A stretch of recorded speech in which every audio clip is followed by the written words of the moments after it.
ദിവസം രാവിലെ എനിക്ക് എൻ്റെ ഒരു സീനിയറിന്റെ കോള് വന്നു. ഒരു ഇന്റർവ്യൂ ഷൂട്ടിന്റെ ഡീറ്റെയിൽസ് പറയാൻ വേണ്ടിയിട്ടാണ് വിളിച്ചത്. അത് അവർ പുതുതായി സ്റ്റാർട്ട് ചെയ്യുന്ന ഒരു സീരീസ് ആണ്. ഓരോ കോളേജിലും ചെന്ന് ഒരു ആർട്ടിസ്റ്റ് ആയ സ്റ്റുഡന്റിനെ സെലക്ട് ചെയ്യുന്നു, അവരോട് ക്വസ്റ്റ്യൻസ് ചോദിക്കുന്നു, അവരുടെ ആർട്ടിനെ ഡോക്യുമെന്റ് ചെയ്യുന്നു. അതൊക്കെയാണ് പരിപാടി.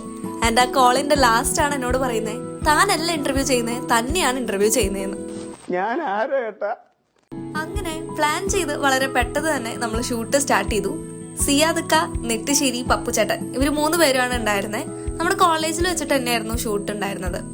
ആദ്യം തന്നെ ഡാൻസ് പ്രാക്ടീസ് ചെയ്യുന്ന കുറച്ച് വിഷ്വൽസ് എടുത്തു. അത് കഴിഞ്ഞിട്ട് നേരെ നമ്മൾ ലൈബ്രറിയിലേക്ക് പോയി കോസ്റ്റ്യൂം ഒക്കെ ചേഞ്ച് ചെയ്ത് ഒരു Q&A സെഷൻ ആയിരുന്നു. കുറെ ക്വസ്റ്റ്യൻസും അതിനുള്ള ആൻസർ ഒക്കെ കൊടുത്തു. അത് കഴിഞ്ഞിട്ട് കുറച്ച് B-റോൾസ് എടുത്തു, ഞാനിങ്ങനെ ബുക്ക് വായിക്കുന്നതും സംസാരിക്കുന്നതും അങ്ങനെയൊക്കെ. അത് കഴിഞ്ഞ് ഏറ്റവും ലാസ്റ്റിലേക്ക് നമ്മൾ പ്രാക്ടീസ് സാരി കൊടുത്തിട്ട് ഡാൻസ് പ്രാക്ടീസ് ചെയ്യുന്ന കുറച്ച് വിഷ്വൽസ് ആണ് എടുത്തത്. അതോടുകൂടി നമ്മുടെ ഈ ഒരു ഡോക്യുമെന്ററി ഇന്റർവ്യൂ ഷൂട്ടൊക്കെ കഴിഞ്ഞ് പാക്കപ്പും പറഞ്ഞ് നമ്മൾ പിരിഞ്ഞു.